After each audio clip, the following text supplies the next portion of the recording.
Baru ya, silakan ketua kelas pimpin doa, Jafri, pimpin doa. Jafri, kita pimpin ya.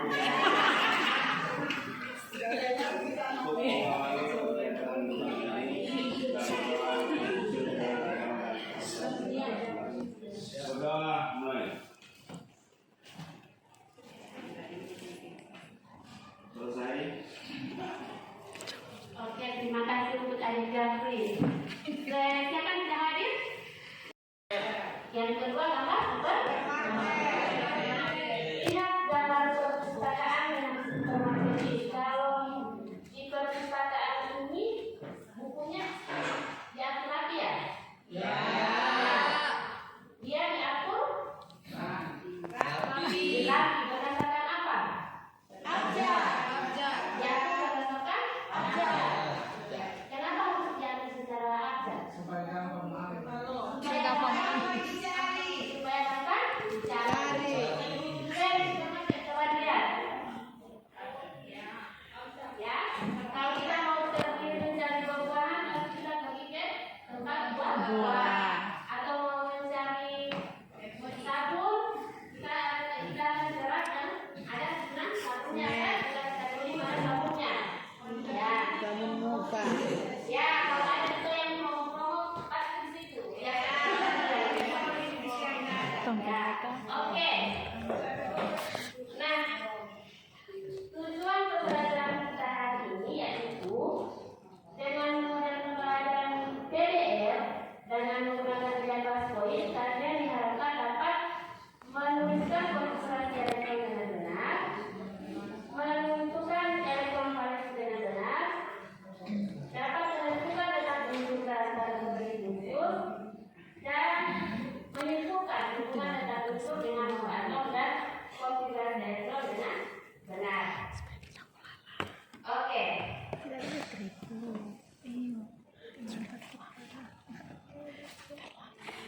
Konfigurasi elektron itu ada dua, yang berdasarkan teori atom dengan berdasarkan model mekanika kuantum. Sekarang kita ke materi model konfigurasi elektron dengan model mekanika kuantum. Ada tiga aturan penulisan konfigurasi elektron, yaitu ada aturan Aufbau, aturan Pauli, dan aturan Hahn. Kita ke yang pertama, yaitu aturan Aufbau. Aufbau mengatakan bahwa elektron mempunyai kecenderungan untuk mendekati fluid dari energi yang paling rendah ke energi yang paling tinggi. Dia diatur oleh skema seperti ini, ya, berurut dari 1S2, 2S2, 2 sampai di 8S2. Ini di sini ada urutannya, ya. Lanjut. Yang kedua yaitu asal peranan Pauli. Pauli mengatakan bahwa di dalam satu atom tidak boleh ada dua elektron dengan 4 bilangan kuantum yang sama. Kemudian untuk kaidahan, pada orbital yang memiliki tingkat energi sama, pengisian elektron dalam orbital dilakukan dengan melakukan dengan spin sejajar yang terlebih dahulu. Dan berikan contoh, misalnya oksigen dengan nomor atom 8, konfigurasi elektronnya adalah 1S2, 2S2, 2S4. Nah, pengisiannya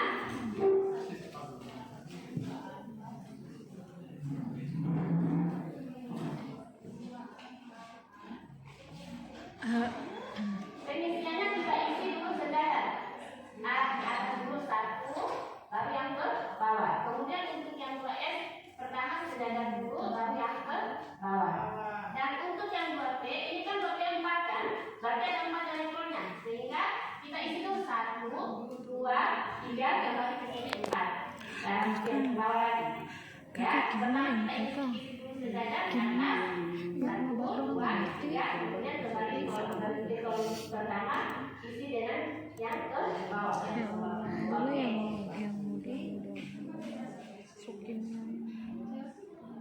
Lanjut. Dalam konfigurasi elektron ada yang dinamakan elektron valensi.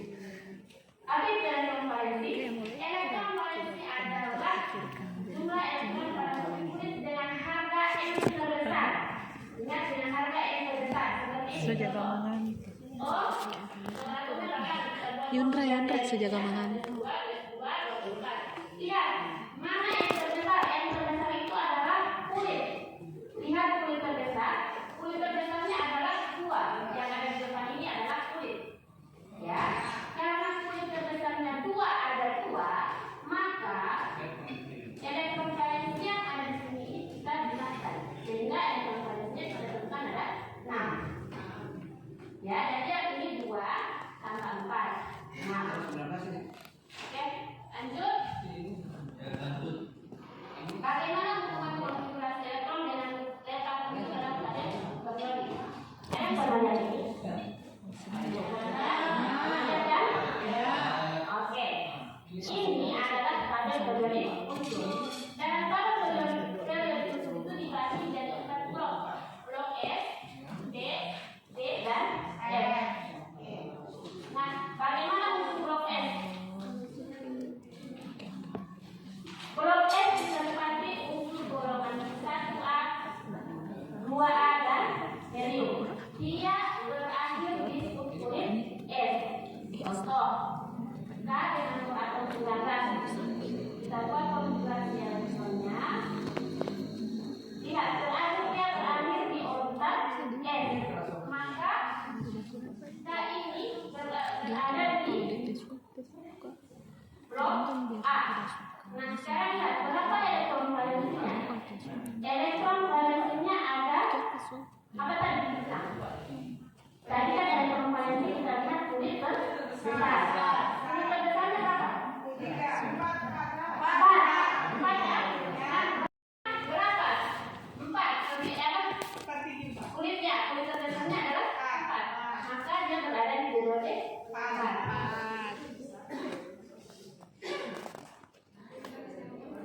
Nah, blok F. Dia blok F itu ditempati oleh naktamida dan aktinida. Oke, selanjutnya ada pertanyaan? Pas? Sudah paham? Sekarang ibu mau bagi kelompok. Ada LKPD yang akan ibu bagikan. Kelompok yang ada itu. Ya.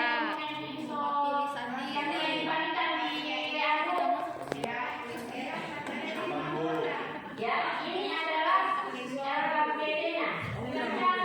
Berdiskusi. Ya, berdiskusi. Oh iya ya kenyataan dulu. Ini kelompok. Oh, tunggu saya cek kelompok 1 sudah hadir. Ini kelompok 1. 2, 3, 4.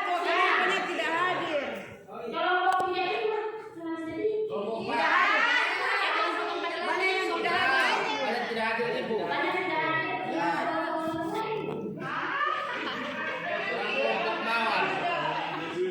Oke, silakan. Mana yang sakit?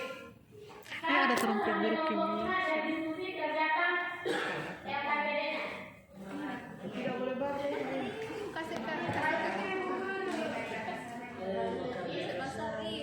Ibu kasih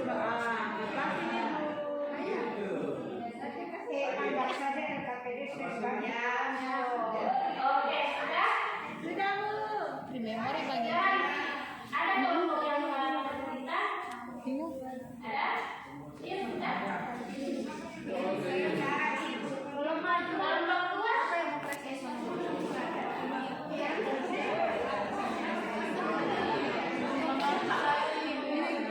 Kelompok 3 ada kesulitan? Ada? Kenapa? Yang mana? Kayak buku dulu. Kalau yang belum paham atau mungkin kelihatan ibu terlalu cepat, ada bahan-bahan yang telah ibu bagikan. Bisa juga di-searching lewat Google. Ya, silakan. Tidak bawa HP ini, Ibu. Ibu dia marah bawa HP. Ada masalah kalau lagi saya bawa HP.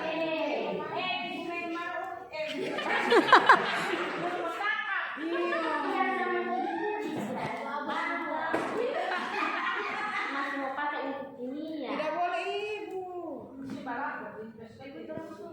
saya ada kasih tahu di Arif bahwa harus kamu. Tidak boleh, orang takut ini mendapatkan 1 bulan ini. Oke, silakan. Kelompok 5 sudah. Sudah ibu. Sudah. Saya akan mencoba mempresentasikan LKPD yang ada. Nomor 1, silakan perhatikan berdasarkan materi atas. Kita bisa mendiskusikan yang pertama. Nomor 1 itu ada unsur CL. Nomor atomnya 17. Jadi konfigurasi elektronnya 1s2, 2s2, 2p.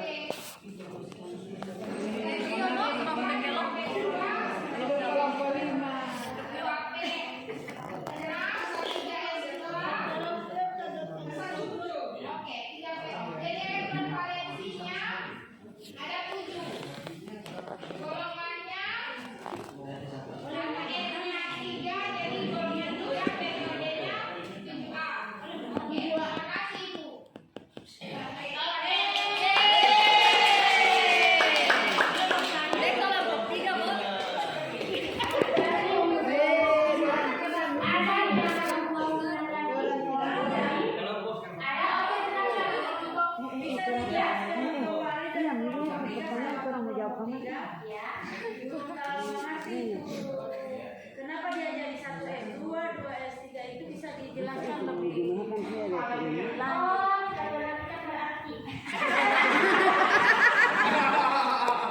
Ada bermain dia tadi.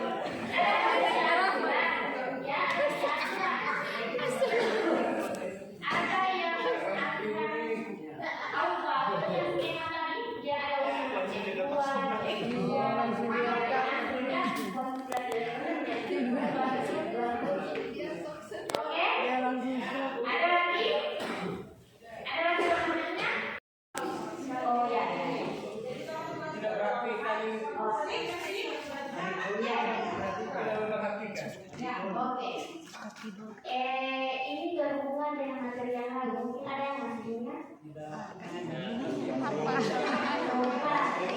Kemarin pelajaran apa? Kalau marah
awal bandar ini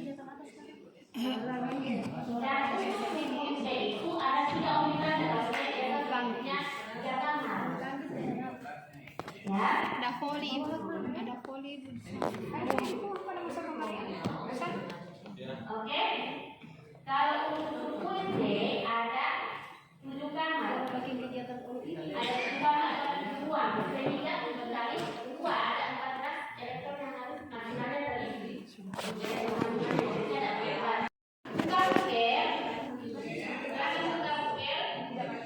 terus silakan join di kelas poin. Udah. Join, ada join? Ada. Silakan join kelas poin.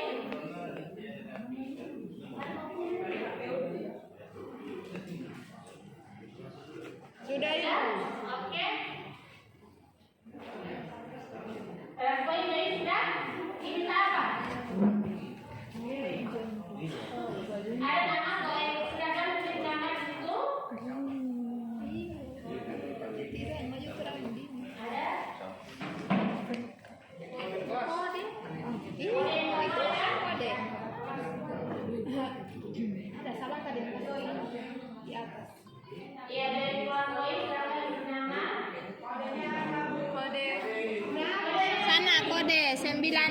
92. 92.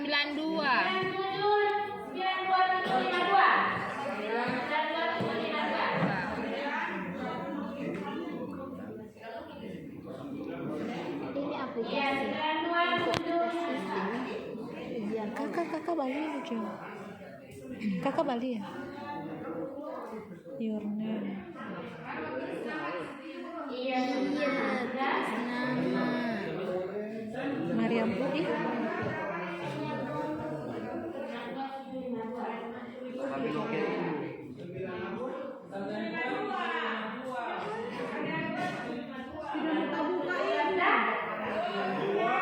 sudah ada 5 orang yang masuk.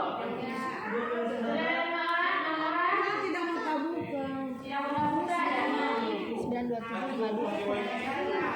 Silakan ada datang. Jawab asal Bismillah. Pokoknya jawab ke sana Jo. Iyo. Sudah kakak? Sudah. India ini. Jadi soal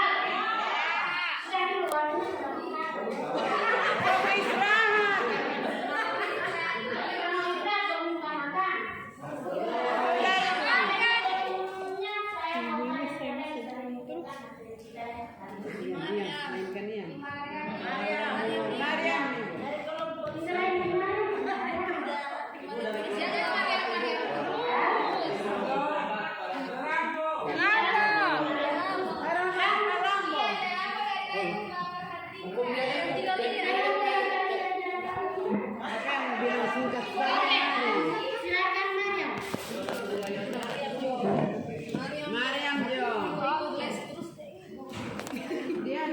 Jadi kesimpulan yang tadi materi yang sudah dipelajari yaitu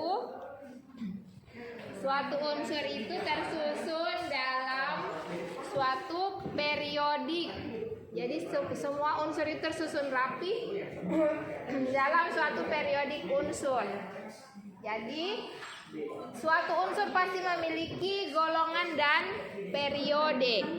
Satu unsur dengan unsur yang lain pasti memiliki unsur dan periode yang berbeda antara satu dengan yang lain. Terima kasih Ibu. Oke, terima kasih. Dan sekarang untuk Maria.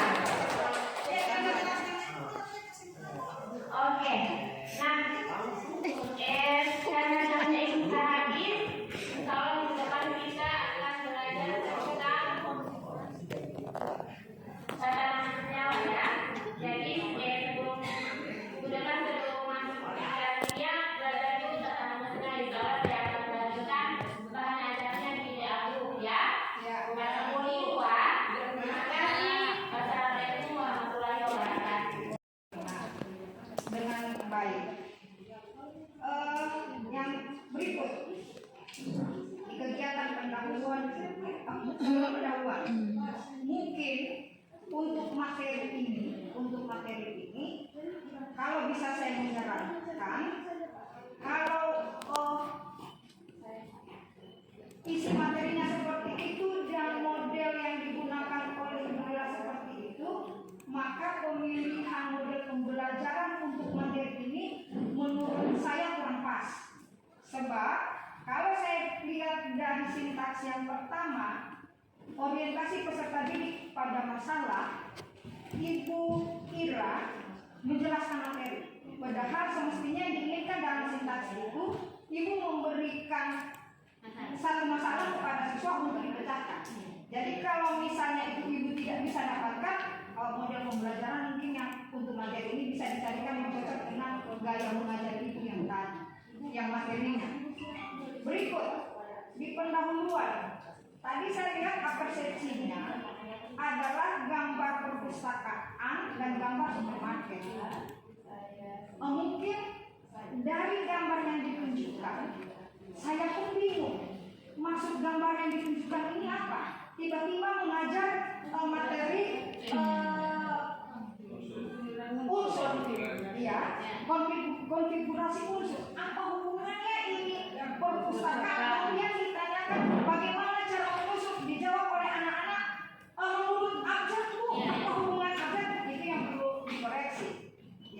yang berikut, Ibu Ira tidak menyampaikan tujuan pembelajaran melalui tayangan tadi.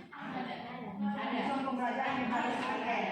Saya tidak sempat melihat atau IPK-nya ya. Berikut di dalam penjelasan materi, mungkin kalau ibu menjelaskan materi dan anak memiliki sumber belajar yang sudah dibagikan di kelompok anak, mungkin ibu Ira bisa merujuk sumber materinya seperti apa. Ada di halaman mana dan anak-anak bisa memperhatikan. Kalau saya karena tidak ada buku yang ada, anggap saja misalnya saya buku tidak ada langsung menjelaskan ibu menyampaikan itu, saya bingung. Apalagi ini pertemuan, kalau saya lihat RPP, pertemuan pertama di semester ini. Ya, pertemuan ke-1 saya lihat di RPP-nya. Berarti ibu harus nyari pendahuluan, ibu menyampaikan materi prasyarat. Apa yang harus sudah dikuasai oleh anak supaya anak bisa paham tentang materi ini yang sudah diajarkan di semester sebelumnya misalnya. Itu yang tidak ada yang dikira. Sehingga pada saat Ibu Ira menunjukkan penjelasan materinya dan menanyakan unsur-unsur yang ada di situ, baru di simbol Ibu Ira tidak menjelaskan apa ini simbol yang ada tanda panah seperti ini, penekanan konsep seperti itu. Kalau anak 1, 2 yang memperhatikan iya, tapi kan yang lainnya tidak. Ada yang tidak memperhatikan sehingga mereka bingung. Bingung kita ini maunya kalau baca kamera orang sebaca kalau jauh. Jadi Ibu Petra kita sebaca tahu juga seperti itu. Jadi itu Ibu Ira ya. Kemudian pembimbingan kelompok. Saya lihat itu ada di slide. Ibu Ira begitu banyak LKPD, ya harusnya kan dipasang di kelompok. Ibu Ira harus dalam kelompok sambil membimbing, ya sambil membimbing. Mungkin karena ini tidak siswa yang aslinya, jadi tapi menurut saya itu yang penting. Yang penting pembimbingan kelompok karena di materi itu serta musuh disajikan yang lain-lainnya. Anggap saja yang lain-lain ini adalah anak-anak yang tidak memiliki kompetensi yang maksimal di kelas. Kecuali mungkin 1-2 orang di rumahnya yang langsung bisa menyampaikan materinya karena dia mau.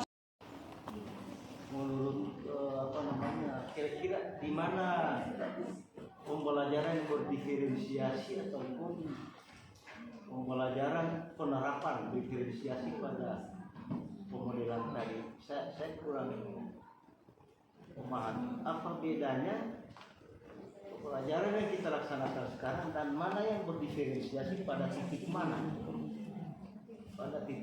yang berdiferensiasi.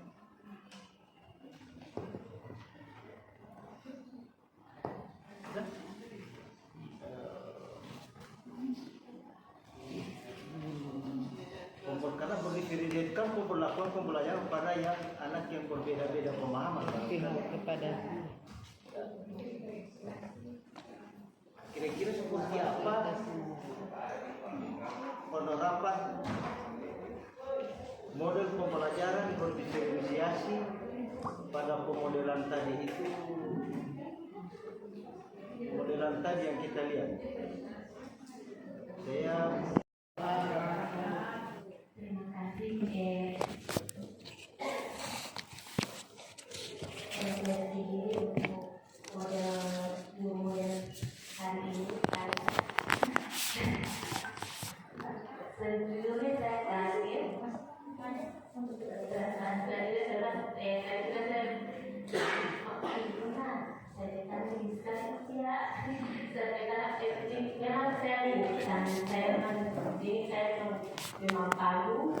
kemudian apalagi yang saya ada ini adalah senior, ada juga kepala sekolah dan guru saya memang sekarang kita ini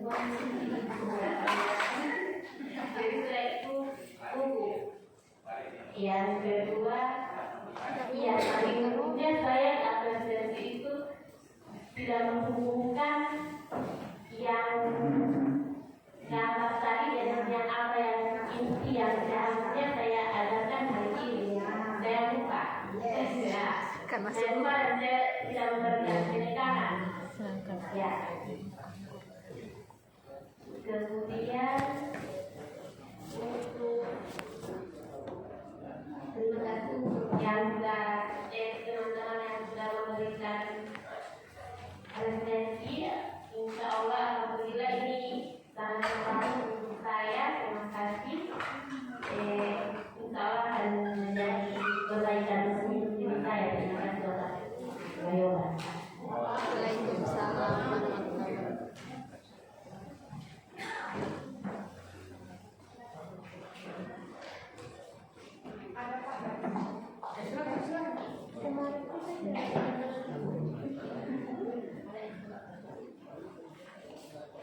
warahmatullahi wabarakatuh.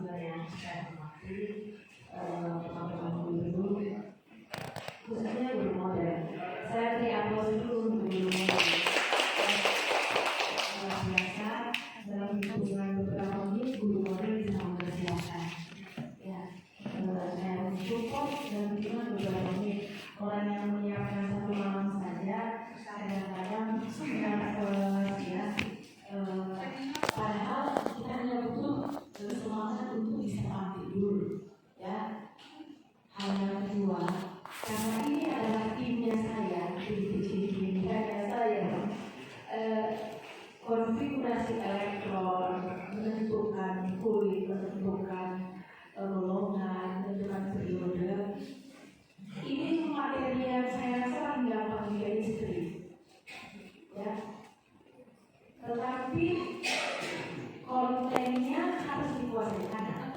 Materinya apa sih yang paling sama aja nih? Yang paling saya suka itu adalah menentukan yang pakai polybon. Kalau ini kan penamaannya bagus, aturan penulisan konfigurasi elektron. Tetapi kontennya harus memang dikuasai oleh anak yang pakai aturan bau, yang pakai larangan Pauli, dan pakai aturan Han. Tapi kita coba mengajarkan bahwa di 1S2 hanya mampu diisi oleh 2 elektron, ya. Kemudian yang P hanya bisa diisi oleh 6 elektron. Nah, konsepnya harus ada anak-anak. Maka kita sepakat ketika kita butuh konten materinya harus bisa dikuasai oleh anak, maka anak harus bisa memahami dulu materi yang dia baca dulu. Anak harus membaca dulu, anak harus menyimak dulu. Sebenarnya kita langsung materi tadi teman-teman yang hadir sama yang siswa itu bukan guru kimia, ya. Anak-anak itu apa lagi? Anak kita bukan guru kimia, maka konten materinya yang dibawa persepsi, kemudian bawa konten materi, anak-anak harus bisa menyimak dulu. Anak-anak sebelum kita menentukan namanya, ya, sebelum menentukan namanya, anak-anak harus dibawa dalam model-model pembelajaran untuk membuka wawasan anak-anak untuk bisa mengeksplor konsepnya. Ya. Kenapa kita sepakat dengan merdeka itu mulai dari diri anak-anak harus punya pemahaman dulu, ya. Oh iya, kalau elektron valensi ini saya sudah 4 minggu lalu, ya. Kemudian ini menentukan model atom mekanika kuantum dengan konfigurasi elektron. Maka anak harus aturan Gauss ya, soalnya larangan Pauli soalnya aturan hanya soalnya. Maka ketika ini dia bawa ke dalam penentuan kulit, penentuan golongan, penentuan periode, anak-anak harus bisa mengeksplor konsepnya. Maka konsep harus dimulai dulu dalam bentuk bacaan 5 menit, 10 menit, 7 menit, semuanya dimulai dulu ya. Karena kan ketika ada yang pegang dia simak materi akan membuka wawasannya. Oh iya, orang ada belajar pekan lalu aturan Aufbau begini, larangan Pauli jadi tidak langsung, ya. Orang saja yang ini dianggap saja seperti anak-anak yang memang dia bukan tidak sama dari orang sudah tahu kalau anak itu tahu itu anak-anak pasti memang brain, ya. Belajar fisika, belajar kimia ini adalah belajar hal yang abstrak. Bagaimana kita belajar abstrak bisa dibawa ke konstruksinya, bisa dipahami oleh anak-anak kita semua, ya. Tetapi yang tadi itu sebenarnya ini pakai konsep yang ada di knowledge bagus, ya. Warna-warnanya menarik anak, ya, menarik anak untuk bisa melihat, ya. Contoh-contoh soal tadi sudah bagus, tapi konten materinya mungkin yang perlu kita bawa ke anak.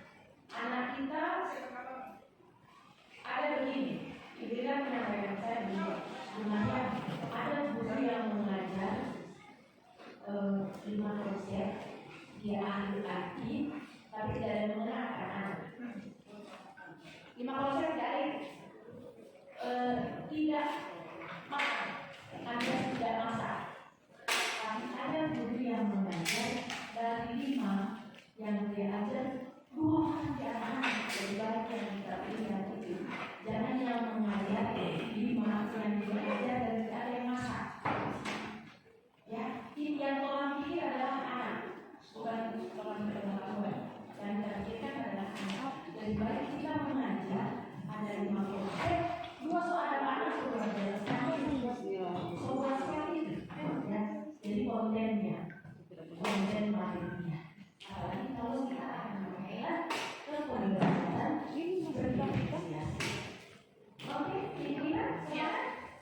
Merdeka ya?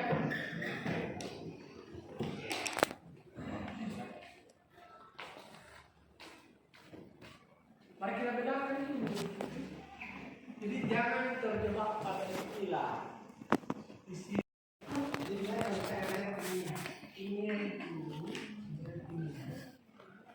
ini itu ada KB kelas 10, KB kelas 11, ya lah?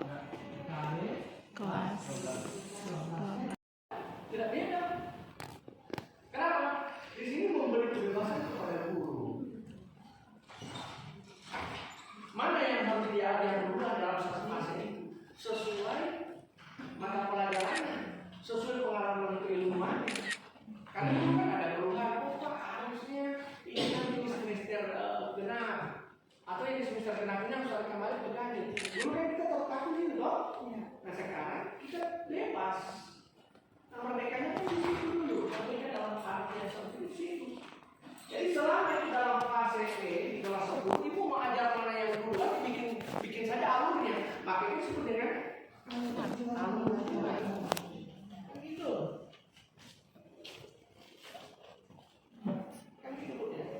Sehingga alur tujuan pembelajaran itu ada yang sifatnya dari yang sederhana ke kompleks, dari yang mudah ke yang dari yang konkret ke yang abstrak, urutannya logis dan sebagainya, urutan sistematisnya dipenuhi itu.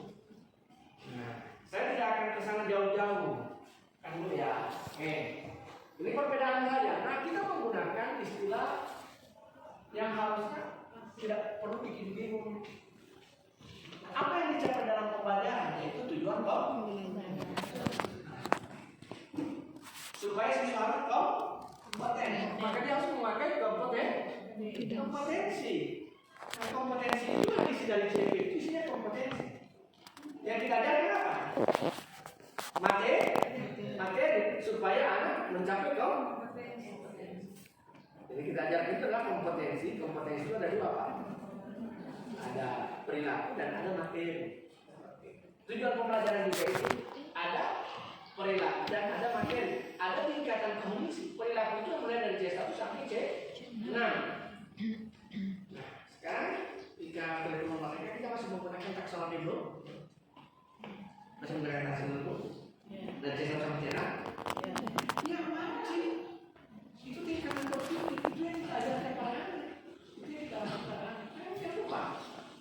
Nah, sekarang Ibu kira tadi kelas 11 kelas 10. Nah, Ibu ambil tujuan pembelajaran. Kan ngajarnya salah satu tujuan pembelajaran kelas 10 ya. Di fase E. Nah, sekarang ada apa nanti? Kita akan bicara tentang prinsip pembelajaran dan penilaian. Kan itu yang penting kan. Kurikulum itu harus dibuat berapa kali? Kita hanya bicara tentang pembelajaran dan penilaian. Ini kan administrasi, ini kan rumusan CP yang dicapai dalam setiap fase ya.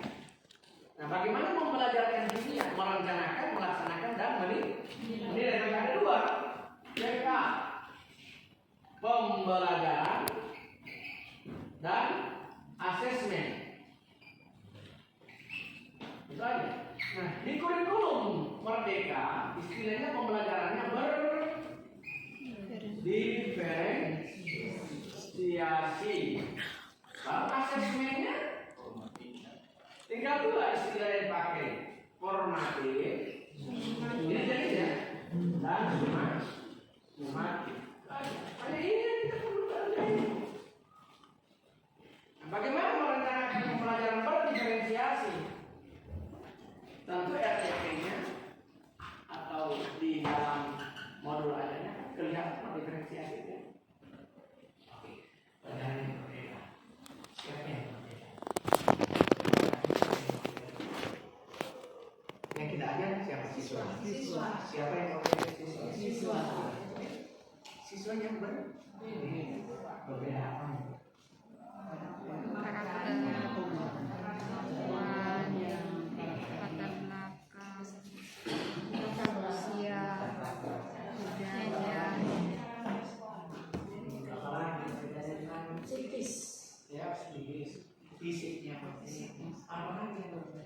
sosial, budaya yang berbeda. sosial, ekonomi banyak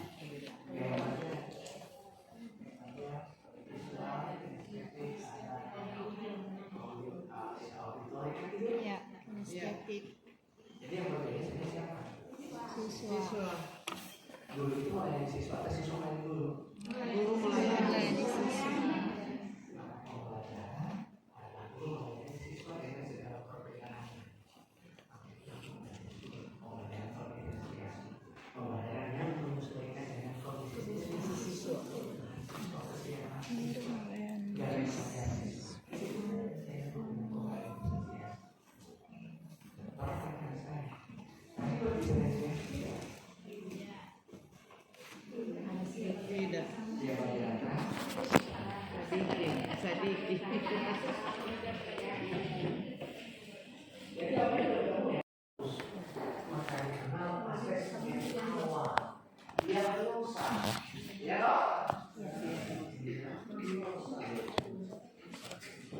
Kalau pakai tes, namanya tes diagnostik. Itu ya. Diagnosanya di mana? Di awal. Kapan? Ada dua macam diagnosa. Diagnosa non kognitif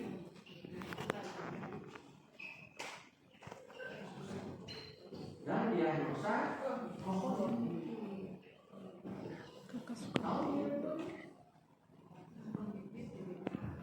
Bisa diikuti? Bisa. Makanya itu ibarat dokter menerapkan treatment. Tidak tahu penyakitnya langsung masuk.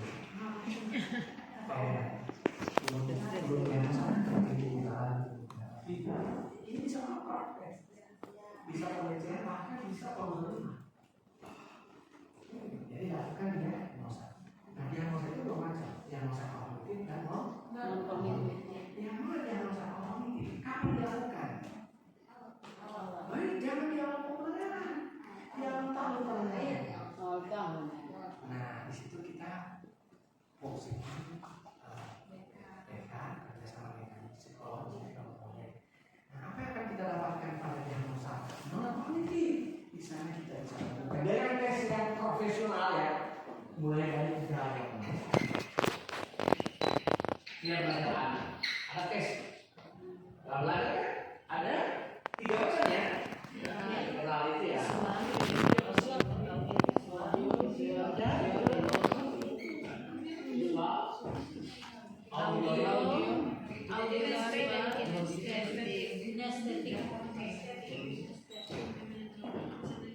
Kondisi siswa. Kemudian minat juga ya, masuk dalam kondisi ya. Nah, di tes itu akan terpatak mana yang menggunakan seni, olahraga.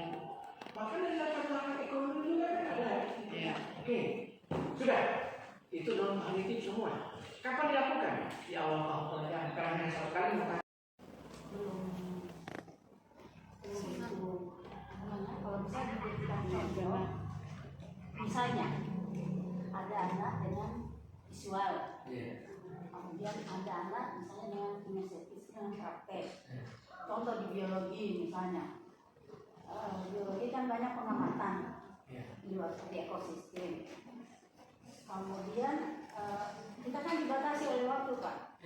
Ketika saya ada anak yang suka dia cuma audio mendengarkan, dia suka lupa jelaskan saja. Kan saya sering begitu, kita mau praktek atau kamu mau bentuk yang bagaimana? Yang lain banyak kan, oh ibu ada yang bilang ibu jelaskan saja atau oh praktek ibu. Nah, untuk memenuhi kedua-duanya, kira-kira bagaimana kita memanage waktu itu, sementara kalau untuk pengamatan itu kita butuh waktu juga. Mereka harus menganalisis KPD dan semuanya. Ketika kita melayani, kita harus menjelaskan dulu dan sebagainya. Pertanyaan saya, Pak, bagaimana caranya ketika prosesnya nanti di dalam kelas?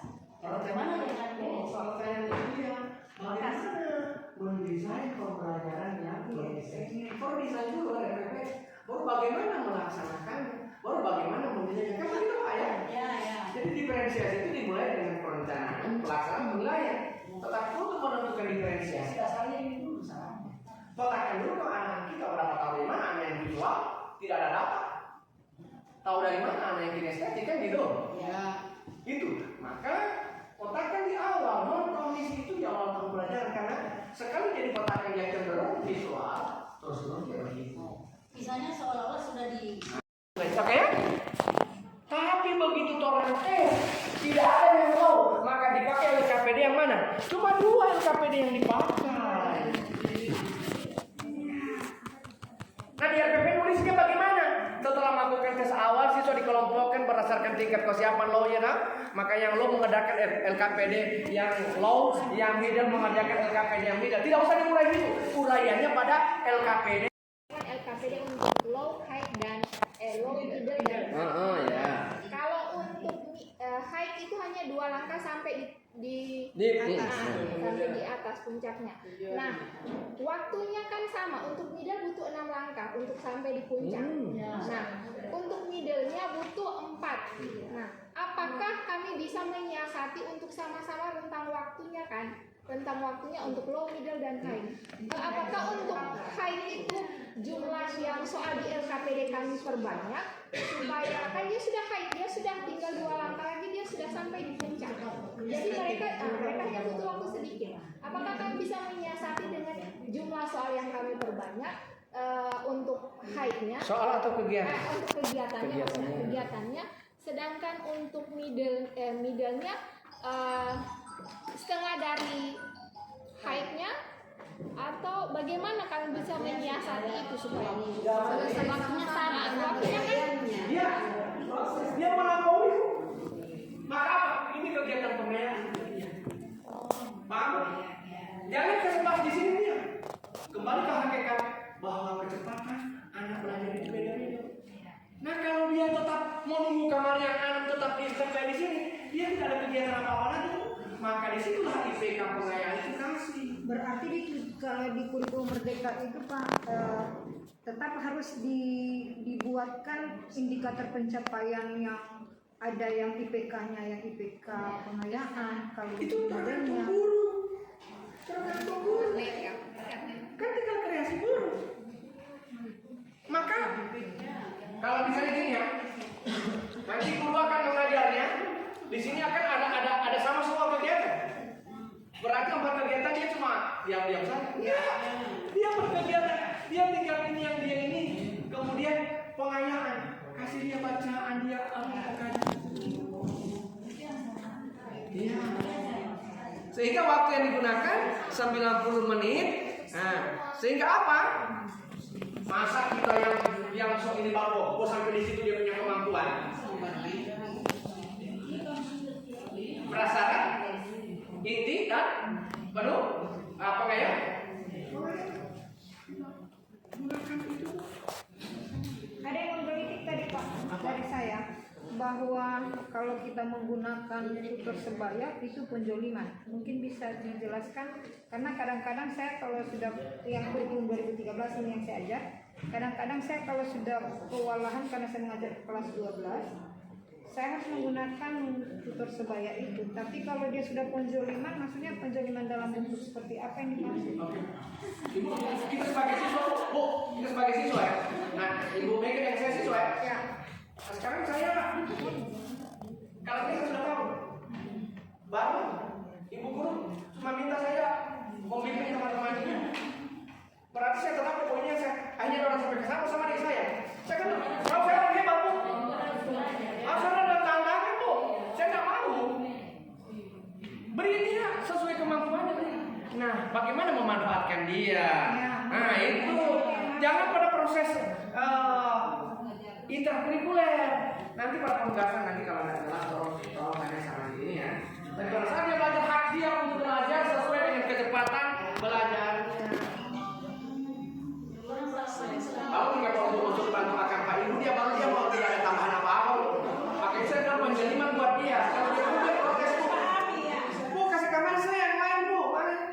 Masa saya cuma mau tugas Ibu. Kalau saya siswa tugas Ibu memang membimbing luar bukan saya. Kenapa? Pencapaian yang tadi di mana anak-anak high itu tinggal ada 2, sedangkan yang low itu bahkan ada 6 yang harus diselesaikan. Ini akan menjadi ketimpangan, Pak. Masa dia punya cuma begini yang dia mau pelajar di sini itu yang akan terjadi dalam kelas.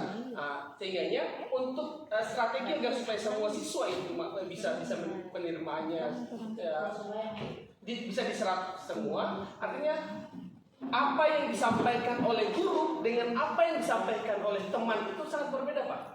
Menurut saya, karena ketika kita mendengarkan apa yang disampaikan oleh guru, belum tentu kita bisa menerima. Tetapi ketika teman dengan bahasa tubuhnya sendiri, dengan sama rasanya dengan kita untuk penjelasan itu, bahkan lebih bermakna daripada dia harus menerima penjelasan. Betul. Terkadang kita saja namanya peer teaching. Tutorial sebaya. Peer itu kan sebaya ya. Kita lebih gampang memahami dari yang disampaikan oleh teman kita daripada guru. Kenapa? Faktor psikologis. Kan gitu ya? Oke, betul itu, Pak. Tapi jangan jadikan strategi utama. Jangan. Hanya pada waktu-waktu tertentu ketika mereka mendiskusi apa sama nanti orang begini ya. Tetapi ada mereka punya kegiatan yang dirancang harus lebih tinggi dari kegiatan yang dirinya mau. Karena harus kita akui mereka punya kemampuan dan kecepatan belajar, Pak. Dulu lihat ada kelas khusus dan ada kelas akselerasi kan, Pak ya. Itu teorinya berangkatnya ada, Pak. Kenapa dihilangkan? Karena apa yang terjadi? Tidak jalan, Pak. Ya, formula sama-sama diperlakukan seperti yang pertama. Harusnya kalau yang CCC tinggi itu lepasnya di lintasan, Pak. Jangan pakai seperti angkutan kota pergi pasar mau pergi di mana, Pak. Bapak juga secara psikologis pasti protes. Wah, saya ini kalau begini tidak menantang karena anak itu kan butuh tantangan. Dan itu hak dia untuk belajar, Pak. Jadi saya sepakat pada situasi-situasi tertentu, Pak. Itu boleh dimanfaatkan mereka. Makanya saya bilang tadi, ini